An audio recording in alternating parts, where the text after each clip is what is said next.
ब्यावर चुनावी घमासान में 11 उम्मीदवार आमने सामने हैं। मुख्य मुकाबला 5 प्रत्याशियों के बीच माना जा रहा है। हैरानी यह है कि मुख्य सभी पांचों उम्मीदवार अपनी जीत सुनिश्चित कर चुके हैं। जब सभी अपनी जीत मान चुके हैं तो फिर हारेगा कौन? जीत तो एक ही की होगी। आज हम आपको सभी मुख्य दावेदारों के भीतर चुनावी समर में उठ रहे जज्बातों को सामने रखते हैं कि आखिरकार उनके पास जीत का आधार क्या है, क्योंकि हार तो वो मान नहीं रहे। ऐसे में उनके सकारात्मक और नकारात्मक पहलुओं पर नजर डालते हैं। प्रदेश और केंद्र स्तर पर चल रही तमाम योजनाएं जो अपने स्तर पर महत्व रखती ही है, लेकिन ब्यावर धरातल पर जीत के आधार पर आज हम बात करते हैं। बीते एक सप्ताह से चुनावी माहौल में अपना दमखम दिखा रहे कांग्रेस प्रत्याशी पारसमल जैन की बात कर लेते हैं। पारस पंच अपनी जीत का मुख्य आधार शहर और 11 पंचायत को मानते हैं। उनको ऐसा लगता है कि इंदर सिंह बागावास और महेंद्र सिंह रावत भाजपा को नुकसान पहुंचा सकते हैं, जो कि उनको जीत की ओर ले जा सकता है। अब उनका यह भी मानना है कि कांग्रेस कार्यकाल में जो पंचायत नहीं बनाई गई उसका फायदा उन्हें मिल सकता है। अब सूत्रों के हवाले से बात करें तो मनोज चौहान को लेकर उनका यह मानना है कि वो साथ में अगर होते तो भीतरघात करते। ऐसे में मनोज चौहान उनके लिए खतरा नहीं है। भाजपा प्रत्याशी की चौथी बार दावेदारी भी उनको अपनी जीत दिख रही है। ऐसे में नकारात्मक पहलू पर बात करें तो सेहत खराब होने के कारण लगातार 5 सालों के भीतर आमजन से दूरी उनको परेशान कर रही है। वहीं शहर की वोटिंग का कुछ प्रतिशत निर्दलीय में बंट जाना भी परेशानी खड़ी करता है। हालांकि कांग्रेस की एकजुटता पंच को हिम्मत दे रही है। अब उनकी बैठाई हुई समीकरण का जो परिणाम है वो 3 दिसंबर को आना है। अब बात कर लेते हैं भाजपा प्रत्याशी शंकर सिंह रावत की। वो अपनी जीत का मुख्य आधार जातिवाद और मोदी व हिंदुत्व को मानते हैं। उनका मानना है कि बागावास को मिलने वाले शहरी वोट भी उनके लिए पॉजिटिव हैं, क्योंकि शहर ने शंकर सिंह रावत को पिछली बार नकारा था और इस बार पंच को मिलने वाला कुछ वोट बैंक बागावास में तब्दील हो सकता है। उनकी यह सोच हो सकती है कि उनसे जो नाराज वोटर हैं वो कांग्रेस के बजाय निर्दलीय के पाले में जा सकते हैं। महेंद्र सिंह रावत को वो अपना नुकसान नहीं मानते। कारण साफ है, उनको बैठाने के भरपूर प्रयास नहीं किए गए। इसके अलावा आश्वस्त का मुख्य आधार ग्रामीण वोटर की संख्या ज्यादा होना भी है। नकारात्मक पहलू की बात करें तो विरोधाभास और बागी तेवर ज्यादा नजर आ रहे हैं। 15 साल समुदाय पर ध्यान न देने के कारण निराशा मिल सकती है। पूर्व में संगठन से रही दूरियां और नीलकंठ महादेव तीर्थ स्थल को लेकर छिड़ा विवाद थोड़ा नकारात्मक असर दिखा सकता है।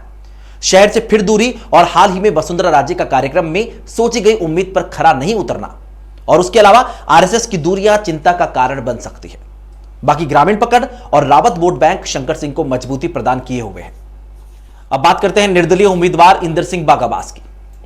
बागावास का चुनावी मैदान में उतरने का सीधा आधार परिवर्तन और बीते सालों में ठप पड़ा विकास रहा है। वो जीत को लेकर आश्वस्त इसलिए माने जा सकते हैं क्योंकि उन्हें भाजपा प्रत्याशी का लगातार दिखता विरोध उन्हें सकारात्मक ऊर्जा देता है। इसके अलावा 11 पंचायत और भालिया में उनकी अच्छी पकड़, साथ ही शहर में बेदाग छवि के साथ कुछ जातिक फैक्टर उनके समीकरण को मजबूत कर रहे हैं।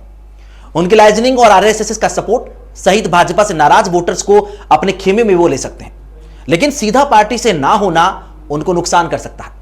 वहीं उनके साथ का वादा कर रहे चेहरों को वोट में कन्वर्ट करना उनके लिए चुनौती हो सकती है। अगर बात करें निर्दलीय उम्मीदवार महेंद्र सिंह रावत की तो युवा होने के साथ रावत सेना उनकी ताकत है। उनके बीते सालों में सक्रियता और जातिगत आधार उन्हें पॉजिटिव बनाते हैं। साथ ही शंकर सिंह रावत के विरोध को वो अपनी जीत मानते हैं, लेकिन उनकी छवि पर उठे सवाल और शहर में उम्मीद से कम पकड़ उन्हें परेशान कर सकती है, जो कि उनके लिए नकारात्मक पहलू हो सकता है। निर्दलीय उम्मीदवार मनोज चौहान अपनी जीत का मुख्य आधार हाल ही में बने जिले की उपलब्धि को मानते हैं। उनका दावा है कि जालिया, टाटगढ़ सहित आसपास के क्षेत्र में उनकी पकड़ और जातिवाद उनकी जीत की समीकरण है। उनका दावा है कि बागावास और महेंद्र सिंह रावत भाजपा को नुकसान पहुंचाएंगे, जो कि उनके लिए पॉजिटिव है। साथ ही पंच को लेकर उनकी धारणा यह हो सकती है कि पिछली बार एक तरफा फैक्टर के बावजूद मिली हुई हार और वर्तमान माहौल उनकी तरफ झुकाव रखता है, लेकिन उन्हीं के जातिगत वोटर जो हैं, जो कि भाजपा की तरफ है, उन्हें कन्वर्ट करने में परेशानी उठानी पड़ सकती है। इसके अलावा परंपरागत कांग्रेस के वोटरों को भी तब्दील करना चुनौती होगा।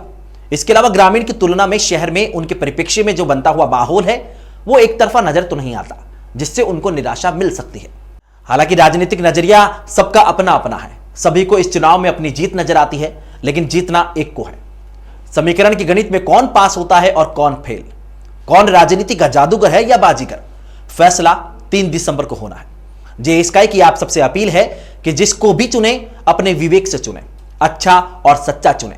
किसी के बहकावे, लोभ, प्रलोभन, लालच में ना आए और आपको अपने स्तर पर जो उचित लगे उसे मतदान करें, लेकिन मतदान अवश्य करें। आओ हम सब मिलकर इस बार मतदान कर लोकतंत्र के इस उत्सव में अपनी आहुति दें और मतदान प्रतिशत बढ़ाकर अपनी विचारधारा को विकास के पथ पर अग्रसर करें। नमस्कार।